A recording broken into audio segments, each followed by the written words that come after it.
We met last week, and we talked a little bit about approaches and frameworks for media literacy education. Today, I think I would like to push this discussion further, building off of Friday's sessions on privacy that Moses gave, and on cyber activism that a colleague from American University of Cairo gave. I think that was one critical way to understand civic action and civic engagement. My talk this morning is going to be a little bit more of what we understand as the texture of civic activism today. So the first part of this talk will be trying to understand what civic action looks like in an age of social media and digital media, some of the ideas that are supporting this, and then some of the media literate principles that we can teach or that exist in young people and citizens who use media to have civic impact. So that's going to be the talk for today. I will also just make the, also comment now that the ideas here are informed by my work and my experience and my practices. So they might not all be specific to each and every local community or region, but I do think there's some ideas and issues that hopefully can cross cultures and cross borders that we might be able to have a discussion about later on today. So I'll begin with a quite simple quote, a phrase that says, "Our future holds in store the promise of increased connectivity to a powerful social internet, which truly extends to every little spot on our planet Earth. We're all affected by and defined by each other's actions." And the last question says, "What are you doing?" We are all affected by and defined by each other's actions. So the question is, what are you doing? And what Rasha and Moses posited on Friday before you left for the weekend was that these technologies allow us to understand our voices and our ability to engage in civic processes as some points of action, as something that we can use to move forward. So I'll put this I'm going to say this up front. What I won't focus on is the technologies. I will not focus on Facebook and a Facebook page. This allows us to slip into really simple analyses of trying to judge whether civic action movements are successful or not. And there's not really much in the way that shows that more people going to Facebook means anything. It is a way for us to understand that these social tools are facilitators of information, and that these social tools allow people to gather and share and express in unique ways. But I will argue that the tools themselves are meaningless absent their application. And this is embedded in political and civic and social and social movements that humans themselves organize. And the tools are just facilitators. So if we focus on the tools, I think we lose an entire layer of trying to understand what are the behaviors, what are the human dispositions, what are the ways that people feel oppressed or marginalized that they need to act out. And that's what I want to get to today. The quote, there's a great book called Smarter Than You Think, where the author Clive Thompson from the UK says, "At best, today's tools help us see more, retain more, and communicate more. At worst, they leave us prey to the manipulation of the tool makers." So this conversation this morning assumes that everyone in here you're all very smart people. We assume that, except maybe Jad. We know that these tools are ubiquitous. We know how much content we consume each and every day. So this shifts the landscape of our discussion. It's not the focus. The focus, quickly before we dive in, something again that I think Howard Rheingold writes, when he says, "How you employ a search engine, stream video from your phone, or update your Facebook status matters to you and everyone, because the ways people use new media in the first years of an emerging communication regime can influence the way those media end up being used and misused for decades to come." Right, so this is really important. The tools themselves are created by us so that we can have more efficiencies in how we engage. But it's the way that we use them. And it's not just the way that we use them in large scale response to oppression, but it's the way that we use them in our everyday lives. And this is kind of the nexus of civic action. Okay, so that's kind of that's the premise for my conversation. And as a media literacy researcher, the way that we'll go through this is to premise some of the constraints. I'll show you guys a little bit about how I understand civic action, and then some examples in media literacy that might work. So what does civic activism look like today? I'm going to show you guys a small, if the internet works, we can try this.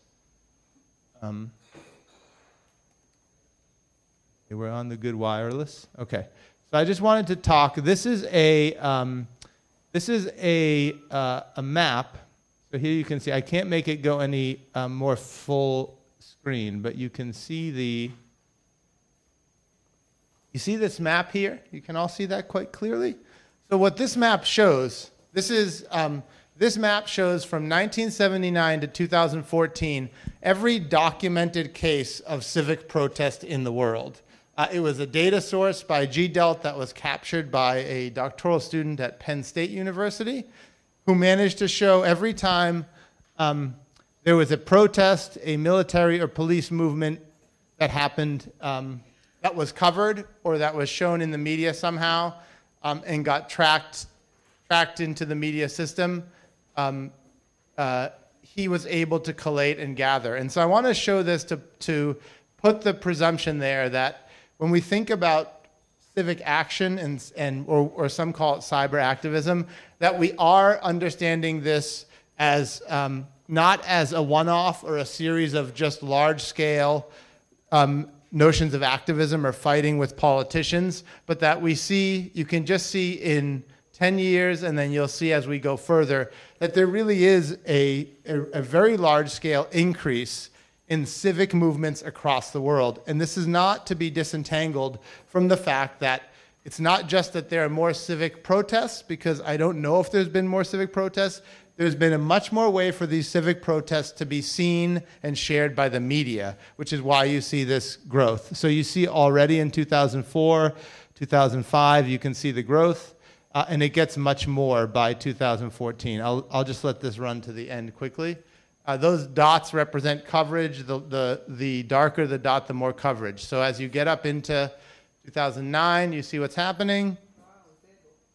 You get to 2010, you see what's happening. And if this were more clear, you would be able to see just how intense this is getting. So this is a pretty strong mandate for us as educators and researchers to try to make sense of this, right? We need to try to make sense of, and then there you go, back to 1979. You see what happened? Nobody was mad at anything in the 70s. It was free and open, apparently. And then once you get to 2014, we have this, right? And this is, and that map shows you, a lot of times the media covers civic protests like this. So we see what's happening, obviously, in this region. Globally, Occupy Wall Street, protests in Greece, the Umbrella Revolution in Hong Kong, and the Ukrainian uprising in Eastern Europe and near Russia. So a lot of times the media covers this.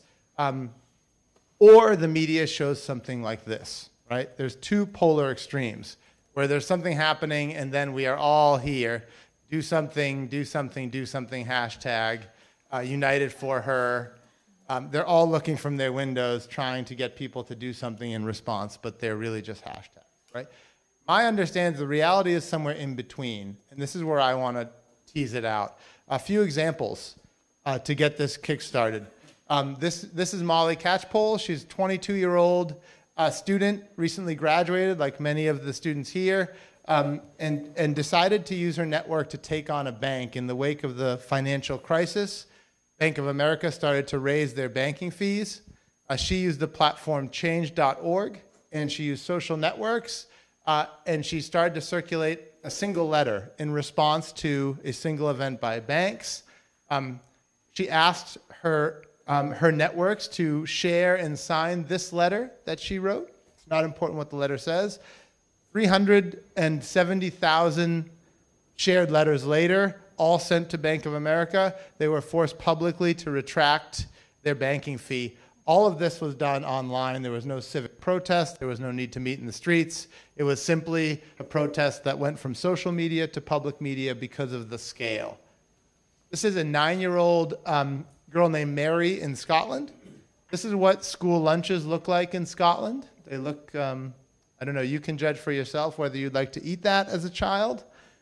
She started to take pictures of these school lunches and make videos of them, put them onto YouTube. The British government or the Scottish Council actually banned her YouTube page and shut down her content because they said that she was sharing private information in the schools. Because of that, her community responded. She had over 2 million people start to support her cause in documenting unhealthy school lunches. The government, the council in Scotland and Britain eventually relented, and she started a fund for better school lunches, which raised a few million pounds. She went to Africa and started healthy school lunch initiatives, and that's her in African schools bringing healthy lunches. Right? All started by the power of technologies, the power of connectivities, not because of the technologies, but facilitated through them, online to offline. Here in Beirut, this is a small project that one of our former academy students started at AUB called Lezem, a platform that seeks to actively engage the youth of Lebanon and country's civil life. So this was presented to us as a project here. They work to identify major obstructions to social development in our community, to propose solutions and find effective ways of implementing these solutions. They've done everything from street art and graffiti for social change. They've raised money to help fix lower income housing, to redo it in the community, mostly for oppressed populations. They've used fashion and art to raise causes, to raise awareness for social causes, all right here at AUB in Lebanon. And the founder of this is now she's in Columbia University doing graduate school, but all founded on a need to help communities engage, right? I showed this slide to you last week. This slide shows you that these examples take us away from needing to see civic action and civic activism as only in response to large-scale and massive oppression, as only in response to inequality, but as things that citizens and people and youth and all citizens engage in to have their voice shared, right? So this is really what we understand as the texture of civic activism. What are the things that go into people engaging in these causes? What are some of the things that promote them, and how do these causes get scaled up, right? So I think that for me is really important. It takes us away from saying that every civic action movement doesn't have to end in a large-scale protest. It doesn't need to end in violence, right? So I know that these things are complicated and that sometimes that's inevitable, but I think as media educators and for media literacy, I think we can see this as a continuum, right? So, and I want to, before I get to the examples, I wanted to start by saying, what are the social and technological conditions that are impacting civic action in digital culture? So first is, digital culture has shifted civic culture. Okay, this is a kind of a generalization, but we have this thing that we used to know as citizenship was like a duty. People either voted or they paid taxes or they joined the military or they were expected to obey laws in certain ways, to this culture of engagement where young people aren't so interested in simply voting. They aren't so interested in simply finding the ways to obey civic laws at the base level, but they're more independent, assertive, expressive, protesting, active, and participation. And I'll show some statistics in a second that back this up. So we've got this, like you saw with the protest map earlier, we have this kind of engagement-based context for citizen culture today. Interested bystanders, this is another concept that has increasingly been popular in trying to understand how people engage in activism today. So interested bystanders, a recent study came out, you don't have to pay attention to this picture, A recent study came out showing this, that in any population, in any country, majority of citizens identify themselves as interested but not active, right? So this is how we understand a majority of citizens. It's like what Rasha was saying on Friday about there's always the same 20 or 30 people leading protests. A majority of the people, they say they're interested and they take civic actions that are either very easy or act in public when it aligns with their self-interest, right? So, and there's three things that allow people to act, but the most time people understand things, they're aware of things, but if they don't feel personal investment, and I'll talk about that more in a second, emotional fulfillment, or they don't have clear interest to lose at stake, then that idea of becoming active in civic life or becoming engaged in civic life often doesn't transfer from the point of awareness to the point of engagement. And so personal investment really means that people need to see the act as something that they care about, that they're tied to. So school lunches, for example, I have my older daughter is entering schools 5 years old the first time. I will say this, that probably 2-3 years ago, I wasn't so aware of how school lunches and health worked in my community just as an individual or a human. Now that she's in the schools, I'm sure school lunches become something I'm more part of. Personal investment matters.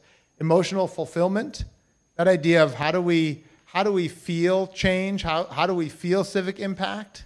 There has to be some emotional tie. These aren't just rational actions. The reason why people go out on the street for Occupy Wall Street, or the reason why the umbrella revolution resonates with people, is because they feel change. This is an emotional thing. It's not a rational thing. People don't go there thinking, if I spend 2 hours there, I'm going to see reform in my government. They are trying to act in a way that provides them some sense of identity and place in the world. Clear interest to lose at stake. This is the third part of the interested bystanders. It's like when you have things to lose, people end up acting in civic spaces. So when you have things to lose, saying they're going to change parking rules in your neighborhood, they're going to take away benefits at your work, these are become things that you'll lose. And so this research, which was just completed quite large scale, shows that these three things, one of these three things needs to be apparent for people to act. Conditions for civic action. The first, when people want to act or need to act, these are some of the things that they need to do. They have to have low barriers for engagement. And this is where tools come in really nicely, online and social tools. And I'll show more of this in a little bit.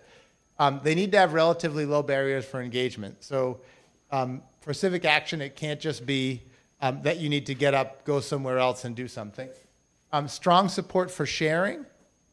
So for civic action to occur, there needs to be support for sharing. There needs to be a community and a voice to be heard, right? And this is where social technologies come in really, really nice, because they promote and advocate sharing. If you see a space that there's support for sharing, that matters.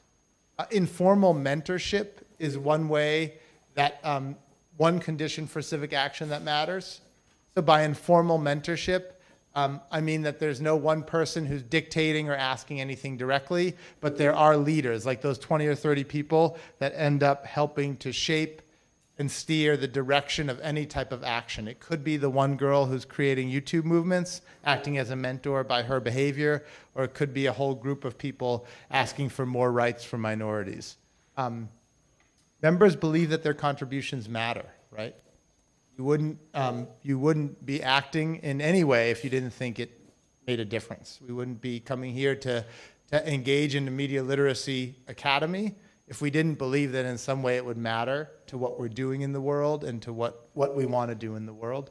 And then you care about others' opinions of self and work, right? So when these communities of action form, they form out of a genuine care, a personal involvement, that you care about your community, you care about your rights, but there has to be an investment in others' opinions of yourself and your work. So these are conditions for civic action that matter. We're mostly interested bystanders, most citizens. These are conditions for civic activism to occur. Okay? So I'll take you through a couple more theories, and then we'll get to we'll get to some examples that show you how these work.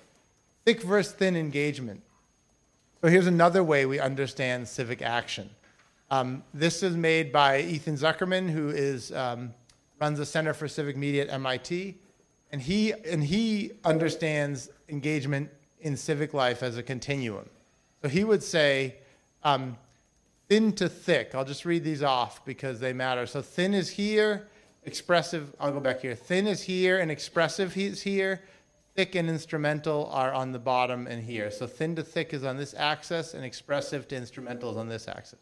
So he says some strategies require thin engagement, characterized by little thought and creativity on the part of the public, while other approaches demand a thicker engagement, rich in thought and creativity. So on this axis, thin engagement is really just resharing or tweeting or sending something out, where thick engagement involves how could you not just tweet, but what policies need to change, what are the practices need to change, and how do we get there? Expressive to instrumental, he says expressive is where digital media allows people to speak up about their problem, which is expressive. So you don't like something in your community, you can express it. That's an expressive type of impact. And then there's instrumental, such as changes in laws and policies. And so how he understands these is that most of the time, our society is in the thin and expressive space today. Most of the time we are sharing and expressing without needing to find larger ways to get there.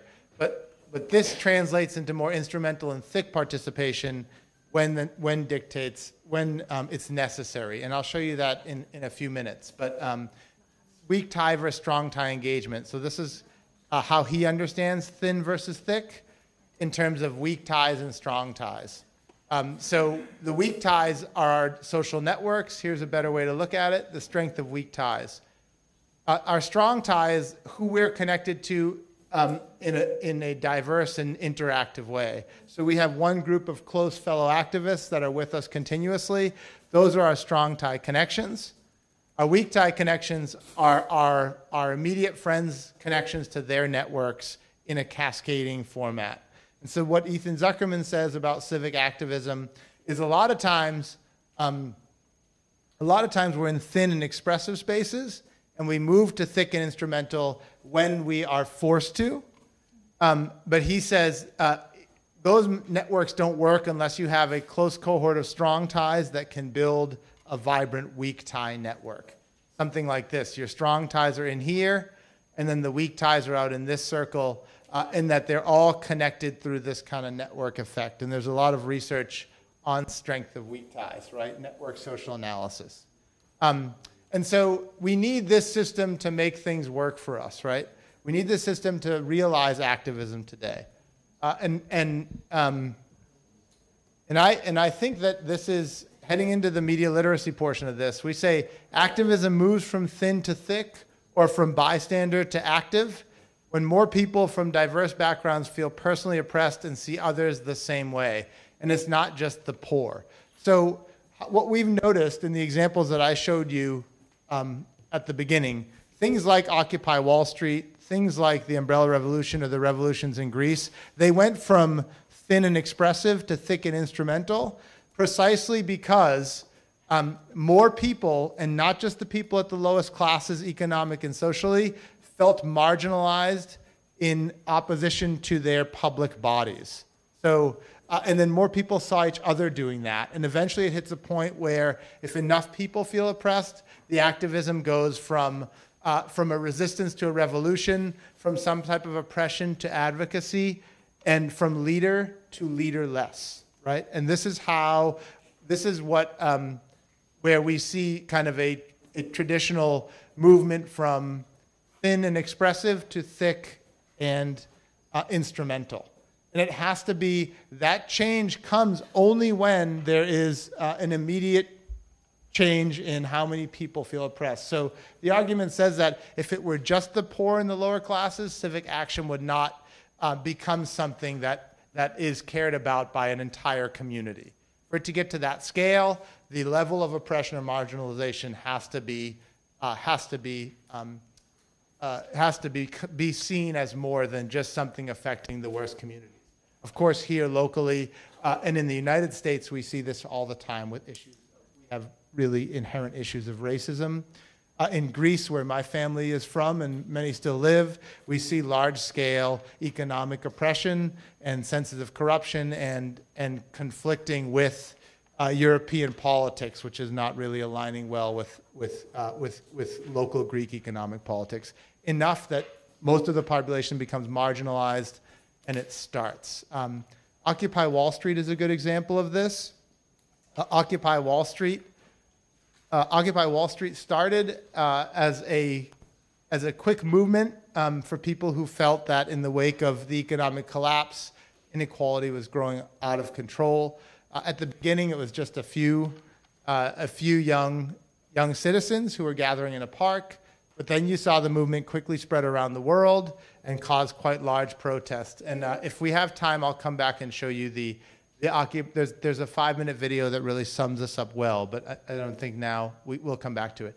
But the minute that went from thin and expressive to thick and instrumental was exactly when enough people saw more of their peers invested in it. So it wasn't just young college kids who couldn't find a job, but the minute that middle-aged bankers and financiers and union workers also couldn't find jobs and went to the park, it became something where more people felt that they needed to speak up.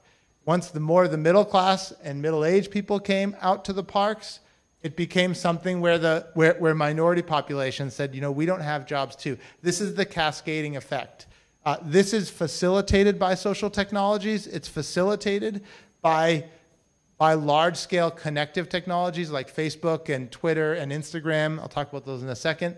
But those do nothing to enhance a civic movement without people's feeling like they're personally involved. Going out to the parks provides emotional fulfillment, and they can understand that they have something to lose if things don't get fixed. Right? Those things need to be clearly apparent with this. We have a movement right now happening in the United States. We're calling Black Lives Matter. It's beyond the United States. But this is in response to a host of statistics that show that in our country we have an inherent racism problem that we have not solved, police brutality of all forms against our citizens. And eventually, because of social technologies able to document this and show this, we could respond. The Black Lives Matter movement responded by documenting and connecting communities of change. But again, unless there weren't enough people who felt invested in this resistance, personally and emotionally, and they could see their matters to scale, nothing would have changed in the online to offline world. Okay, so this is something that we understand as a civic activism gap, and the theory part of this, the critical inquiry part of this, for me says civic action is really something that we look at on a continuum. And it's really okay for civic action to be thin and expressive a lot of times.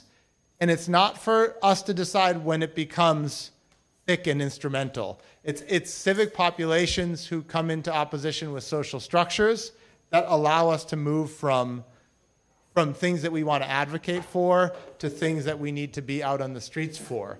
And this is really, and I think this is a really vibrant time for this discussion because we do have all of these tools to facilitate that movement from thin to thick and from expressive to instrumental. But a lot of times we end up worrying that young people in social media are causing something that we're calling slacktivism, or that cyber activism is really just something that is about Facebook likes. But it's really much more about building awareness and narrative and being ready to force action when action is needed. And so I'll talk about this civic activism gap, which is a quick study that we just completed on young citizens from around the world. And then I want to show this to get into some examples. The second part of the lecture this morning will be some examples of the competencies and the skills that young people use when they're trying to force activism in the world. So we just completed a study with or about 400 people from around the world who are all participating in some of our global media projects. And we were trying to find out how they understand the relationship between engagement with media and social networks, and civic engagement in their communities. And what we came up with something called the civic activism gap. And you won't be able to read these statistics, but I think they're important because they help shine light on a population of ours. So the sample for this study was quite diverse. So what you'll see across the world, what social media platforms do you use most? We understand that there's little to any diversity in terms of platforms. Facebook, Twitter, YouTube, and Instagram, followed by Snapchat, and then Weibo and Renren were for Asian populations in China. All young people are basically in the same space, which actually bodes well. They're all on their phones. 70% of them spend most all of their time on their phone for all information purposes. Most of the students in this population are studying communication and journalism, which is why I love the next slide, which shows, please rank the following in terms of where you get most of your news. Word of mouth was first, followed by family members, followed by peers, and then social networks, and at the bottom of this was news organizations. So you see a real shift in young people's consumption of news. It didn't come from news organizations were at the bottom of this, but really word of mouth and social networks, family members. This shows you the social space of youth. So apologize for this, but I'm just going to talk about it. This shows their perceptions of social networks' ability to have civic engagement. And the gray and the green show that they strongly agree with comments like, social networks connect me more to the world, social networks make it easier to communicate about issues I care about, social networks change the way that citizens engage, that governments serve their citizens. So amongst young populations, this shows that there's a real belief in the power that social networks have to change. So they understand this quite clearly. In the same way, this is their responses to their own activity with social networks and civic engagement. So again, the gray is they strongly correlate with these statements, and the green is also strong. So you can see it's very top-heavy. I will sign an online petition or write a comment about an issue I care about. They share information about political and social issues. They actively write and post their own comments. They consider themselves active and engaged citizens, which is amazing here. The perception of young people in response to questions about the influence of social networks is that they are very engaged. When you ask them about their country's engagement, the picture is completely different. So this is when we ask them about their country and region, and you can see that the strongly agreed disappears. So it's every student we see thinks of themselves as this awesome, engaged citizen, but they mostly think of their countries and regions as pretty bad at this work. In my country, people generally understand how news media make decisions. Not a lot of confidence in their peers in their countries. In my country, people understand how media and news organizations make money. You go from strong agreement to their own habits to low agreements in their country habits. So in the same way in my country region, there's general trust in the media. That one got, nope, not much at all. Trust in the government was even worse. And I believe my country has an open and fair media system, just as bad. So we have this kind of what we understand as the civic action gap. They rarely equate social networks with civic action beyond large-scale and oppressive movements. And I'll talk a little bit about this gap and how media literacy might be able to fill some of this in. So the first is apathy narratives. After we surveyed all of these students, we conducted 60 or 70 interviews with young media makers and journalists and citizens around the world, and we found that there's apathy narratives about their peers. Is that in the age of social networks, a lot of people look at the thin and expressive engagement as slacktivism, and they equate it with apathy. Nobody cares, they're just posting things, they're not engaging in any real and influential way. And this was around the world. There were 64 countries from around the world represented in this study, so it wasn't any one population. Population that it was young citizens at the end of their education experience. awareness action gaps. This is kind of where we said that everyone was really good about feeling aware of the world through their networks, but they didn't understand how that translated into action. And I think largely that's because when we understand civic engagement and activism, it always ends up with what's happening in Greece, what's happening in the Middle East with the Arab uprisings, what's happening in Hong Kong, and that they didn't feel like the weak tie in the expressive engagement was really action at all. And I want to argue against that a little bit.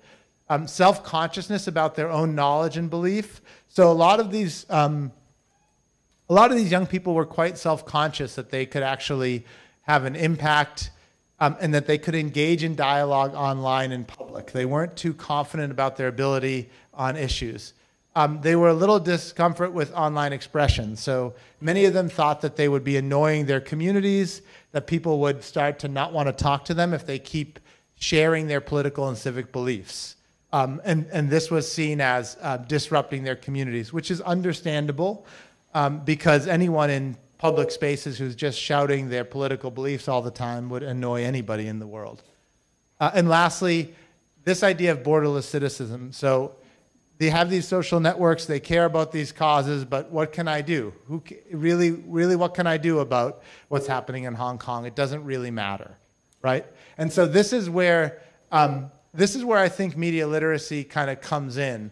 And I have two questions that's going to get us to the next stage where we'll watch some examples. And I've kind of set up 3 or 4 different ways that media literacy can help solve this gap. Because if you see this here, this is not a problem of technology. This is not a problem of an unengaged youth culture. This is not a problem of a lack of access to resources to have voices, right? We understand that these are generalizations, but we also understand that this, to me, seems like it's just a problem of shifting the narrative of what civic action and engagement means today and how you can start influencing change through the media, not by needing to topple governments or by needing to target specific people, but by being proactive and using the tools and resources you have to be proactive in the context of your daily life. And so these are 2 main questions emerge. How can media literacy reposition civic action as a core part of expression in digital and physical spaces? So not to have civic action just be large-scale response, but have it be, the second question, a proactive way to advocate for rights. So civic action is a core part of expression, and it's a proactive way to argue for civic rights. And I, like I argued last Thursday, media literacy, if it's not positioned as about civic rights and as about fighting some sort of power, it would be meaningless. If it's just about talking about who owns what information, then you're just talking about it, and it's not changed anything in a century. It does not change one thing in a century to know what a magazine advertisement does to body image. If you don't know how to use that to create some different frame of action, then you might be smarter and more critical, but it has not changed what the advertising industry has done in centuries. So this is the battle that we're fighting. So this is where I want to show you guys media literacy competencies are embedded in civic voices that make up activism. Okay, so this is where we'll watch a couple things now, but this is a point where I want to just talk for a second about media literacy and what I'll show you. So what I'll show you are examples of different modalities and processes and different ways that people are using media literacy skills to act in the world. So I've identified a few general ones. So the first one is something that we call civic media. We'll talk about data in crowds, and we'll talk about a few others. We'll talk about the notions of remix. And these are meant to be examples that we might be able to use in all of our approaches to working as professors, as students, and in media industries. So to look at our jobs more embedded in the technologies, designs, and practices that produce the sense of being in the world with others towards a common purpose. So that's kind of where we understand media literacy's value. Are the technologies, designs, and practices that produce and reproduce the sense of being in the world with others towards common purpose. Okay, so these are some of the inspirational ways that people are using their voices and using their kind of skills in media to engage in meaningful action. So the first video I'm going to show you is an artist. He's a French artist. His name is JR. Does anyone know who has anyone heard of JR? He's a public street artist from France, and he uses his art to try to change narratives and bring people closer together in common pursuit. And I'm going to show you a quick 4-minute video of his work.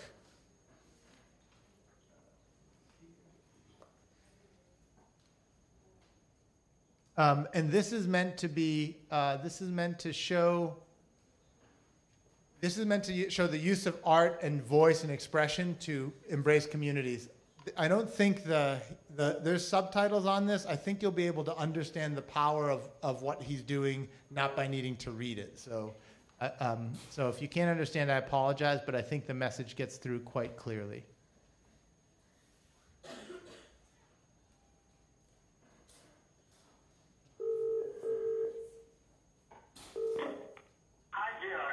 Hi there. Can you hear me well? Yeah, kind of. Okay, so you're currently working on a large project.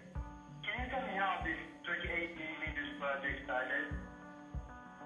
In 2004, I went in Clichy-Montfermeil, suburbs of Paris, to page large photos of the inhabitants of that neighborhood. A year later, the riot started from there in 2005, and the first car that burned in front of my picture bring my artwork in the front of the media suddenly. And I came back in that neighborhood in 2006 with my 28mm to take their photo with their truck. So I portrayed them playing their own caricature, the way we see them from Paris. And I start painting them in the east of Paris, in the bourgeois areas of Paris. And you go from someone in the media that you can't recognize to someone that you can go and knock at his door, because on the photo there is his name, his age, and even his building number.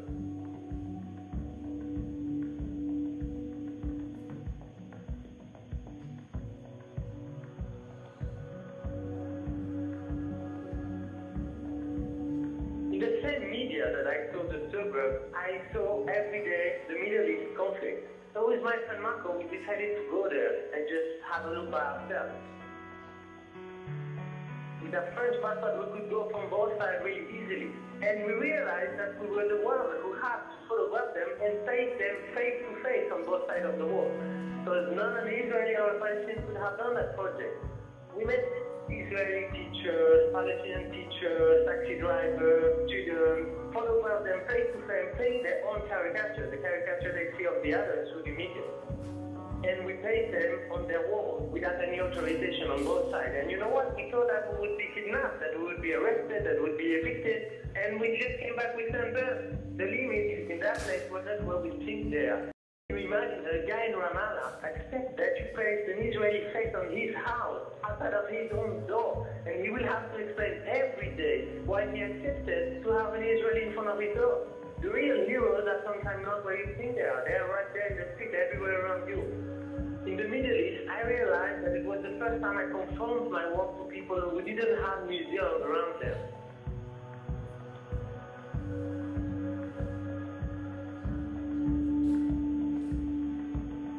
Arriving in Sierra Leone, Liberia, Sudan, or Kenya, I started by Africa, I realized that the men were holding the street, and I would have to confront them. They would be the curator of my exhibition. So I chose the woman subject, because I think that the woman reveals the whole condition of the society. I wanted to confront those portraits with the street.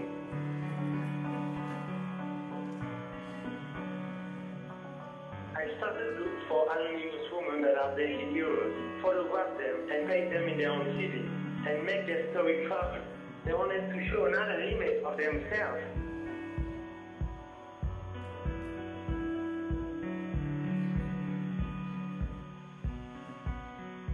So I would travel with the photo, I would travel in another country and meet other women and highlight them in the same way.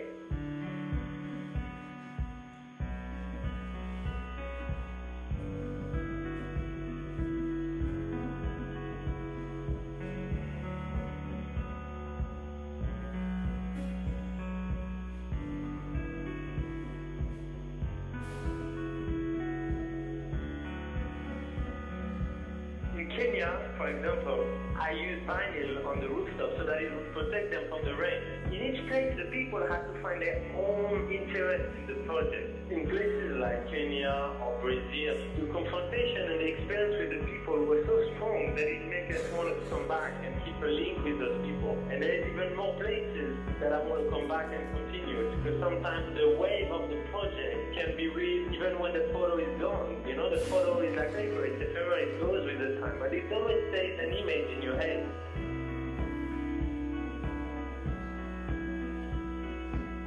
I'm not trying to change the world, but you know, when I see a smile up there in the favela or down there in Cambodia, in a way I feel like I achieved my goal.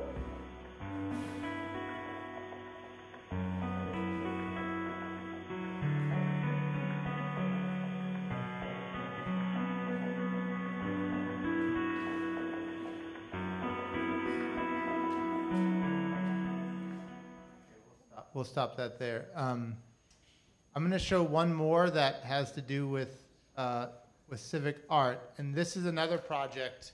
This was just recently completed in Mexico, in a village, a poor village in Mexico, Las Palmitas, and it was a community that got together to paint art on their civic wall, all from the local community, and they have correlated with a reduction in crime. And I'll show you. This is just a quick minute video.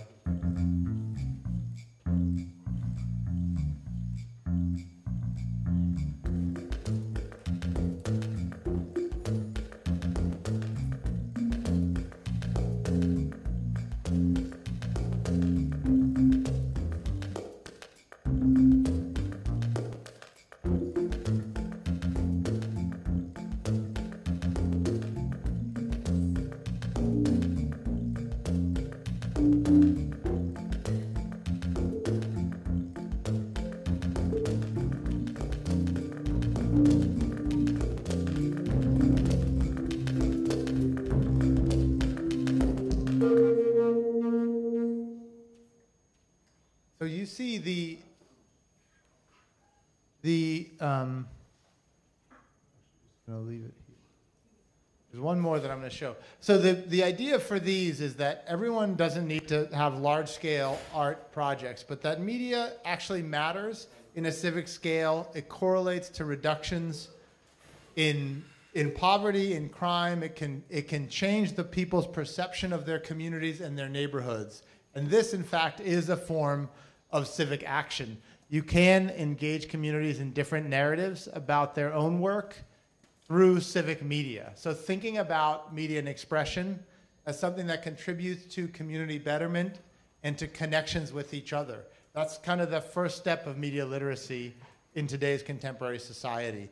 There's one more here, and this is from Stockholm. This is about changing people's behaviors through music and civic art as well, and changing their behavior. So you can watch this one, another just short video, but it's pretty compelling.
We'll be over in a second. So that's the fun theory. So I showed these examples. Not just to show that media literacy and civic action does not always need to be in response to things that we consider oppressive, but that you have the tools, we have the power, and we have the ability to just shift behaviors in slightest ways. And this is what civic media is all about. Civic media is about using the media to bring people together in ways that are positive. And art is one way to do that. Redesigning music and fun is another way to do that. But the examples I showed you at the beginning, advocating for better food lunches or using fashion shows to advocate for political engagement, are ways that you can use media to shift activism in a positive way, right? This is one way that I'm invested in understanding how you can have impactful media literacy experiences in the world. Not always just about protest or starting Facebook pages. It's about thinking creatively about how you can use media to bring people together. That's so important to me. I think that should be so important to anyone in this room who's trying to build structural media literacy capacity in their own communities. You never just fall out, we're going to look at the media and then we're going to start a Facebook page to advocate for our rights. It's meaningful, but we can think beyond that. The second part that I think is important is this notion of responsiveness. And this is a picture of two students from my university in Boston.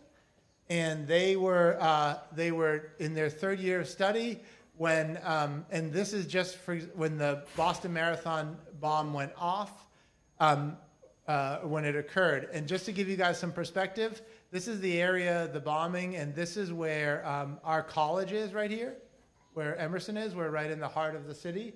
So there was a lot of students who were there on the scene or were just a block or two away.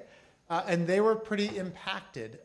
You can say the bombs were important because they were during a large-scale event, probably the most popular road race in the world. And what happened after in the city, obviously, as would be in any response to something like this, was kind of chaos, pandemonium. A lot of social media went a little bit crazy trying to find out information or to gather information. There was a lot of misinformation provided. This is one image put on about, is this the Boston bomber, when they couldn't find him. At the same time, social media was used to organize for all of the runners that were stuck and that were lost. People started building Google pages and Google groups to give them homes or access to water, or to provide them with a safe space if they had nowhere to go. The two students at Emerson took the opportunity to respond to the event and try to raise $1 million for the victims of the bomb. And they did it by creating T-shirts and by using their social networks, getting a distributor to buy in, and trying to. And every percentage of these T-shirts went to victims of the bombing. They took zero cut, but they used their networks. They used Emerson and their proximity and location to try to build this type of activism response to an atrocity. They ended up raising $893,000 from these T-shirts. All started from their dorms on campus at Emerson College. They took zero of it for themselves. They just considered this an act of civic response to an event that was difficult to see. I am an engineer. This is a very recent thing. I don't know if you guys have heard about this.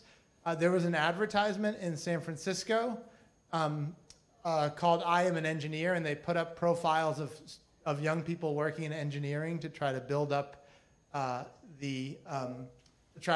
awareness for engineering.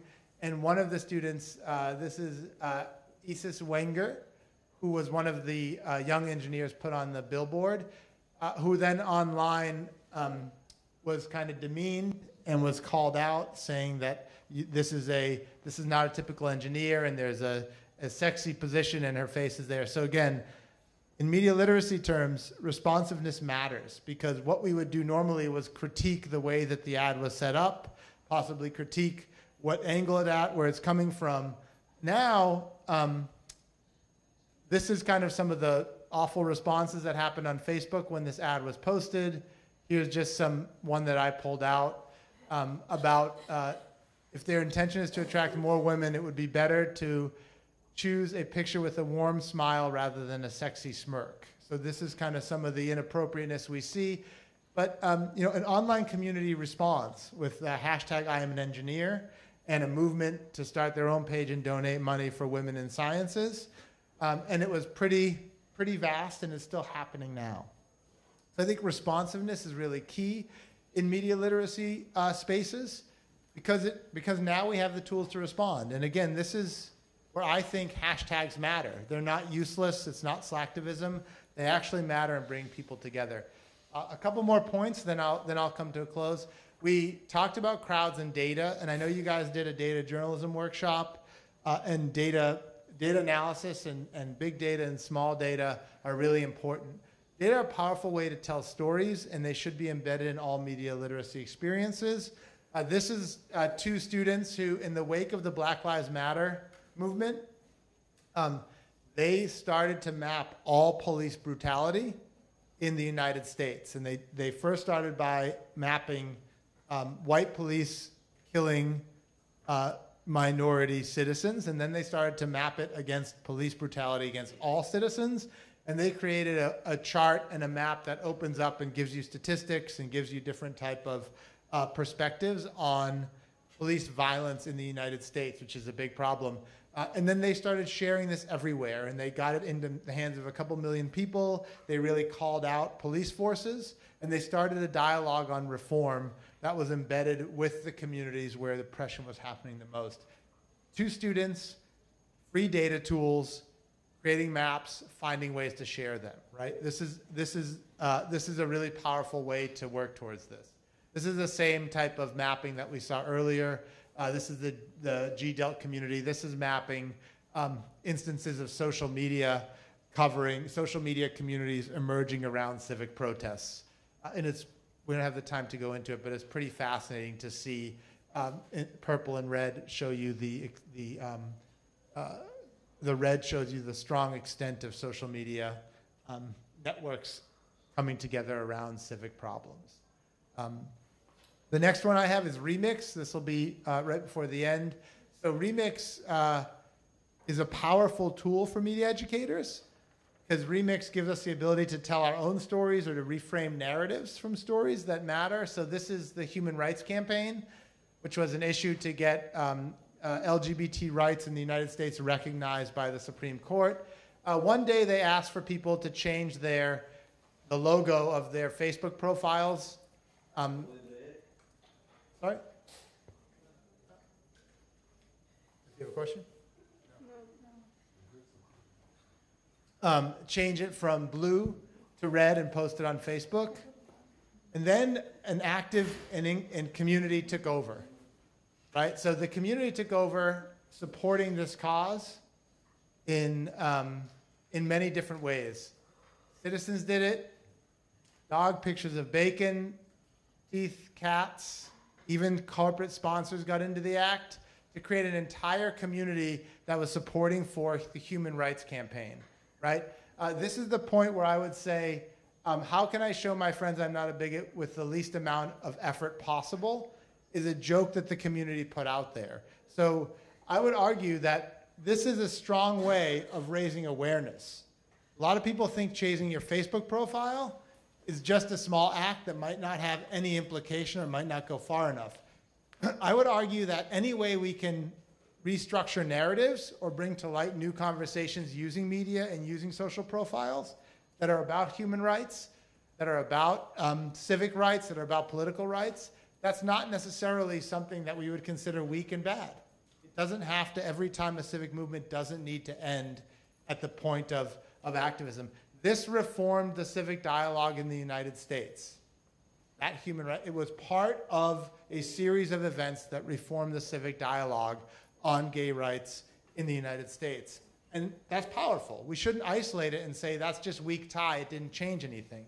We should think of that as contributing to a narrative. And we think that media and citizens lead that. It doesn't need to be led by anyone else. It's the choices that we make. The Obama poster as well. This was a famous poster in 2008. It was used to create a really large number of remixed civic art pieces to show different ways that remixed communities come together. And you see how vast and large this is. Don't underestimate the power of remix to change narratives, using media to reframe narratives. I showed you guys this one, so I'll go through it quickly. But this is just reframing narratives on corporate power in unique ways. Okay, and the last thing I'll say, this comes from a lot of the research, and you'll see these, I think, this afternoon, the notion of human connection.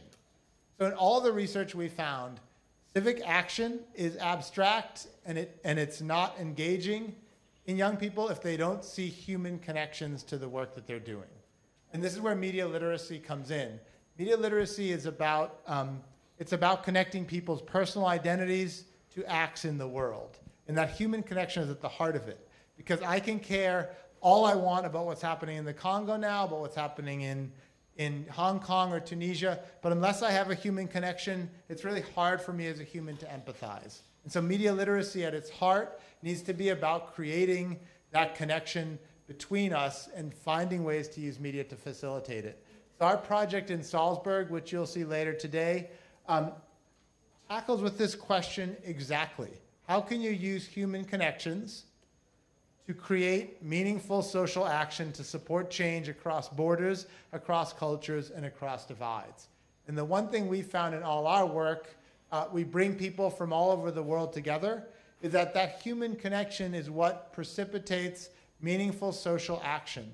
Not meaningful social action in the sense that they have to change the world, but meaningful social action in that we can understand our behaviors and our ability to use media to impact change as valuable for starting dialogues in the world, right? We work with local partners in Salzburg to bring their problems into a human scale.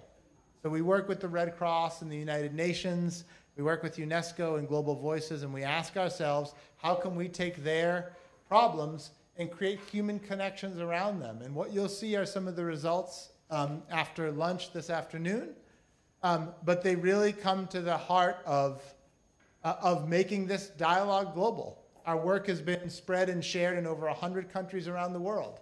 That impact you could see at small scale, but you can see it as starting to reshift the dialogue. And that's what media literacy in the context of social change and civic action has to be about. Because otherwise it just stops at nowhere. It's using media to promote dialogue and engagement. They work to use public service announcements. This is one that's actually really powerful that I'll just show to conclude here.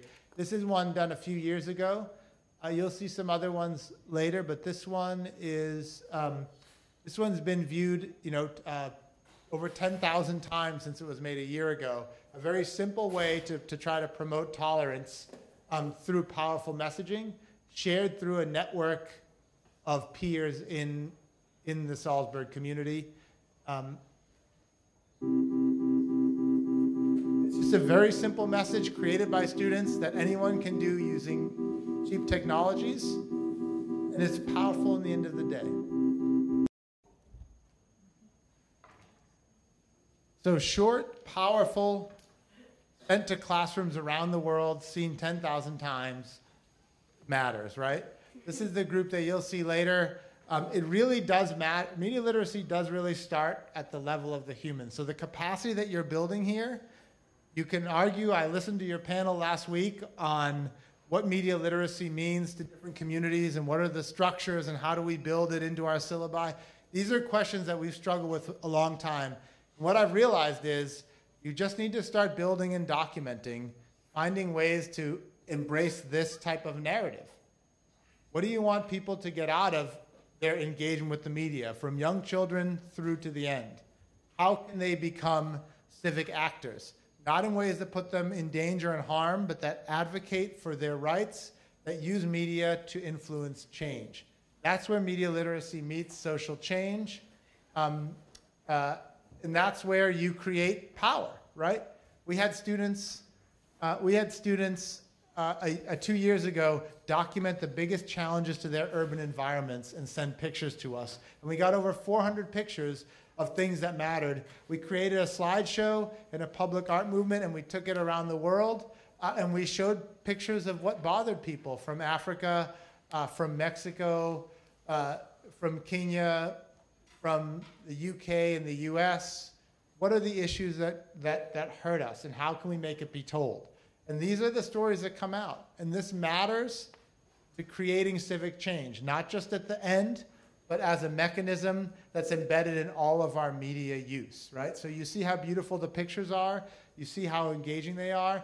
This isn't done any high-level thing. This is done by students who are put together in media literacy classes to influence change, right? So I will just end by saying that civic action necessitates a certain media savvy that all groups need to operate effectively in digital culture. Predicted on having skills and dispositions to be effective and engaged participants in daily life, whether in the face of large-scale oppression or in the context of everyday community needs. So think back to the beginning when we asked, what does civic action look like? Sometimes it is Facebook posts that get people together because people care, but a lot of times it's not. How many examples have we seen of large-scale civic oppression where everyone's on the streets? That's not the norm. But you can start engaging in the norm activities by understanding civic activism and civic engagement as a core part of media literacy, and it's something that starts with everyday actions that we take, both in real life and online life. Okay, so thank you guys very much. I appreciate being able to lecture to you again.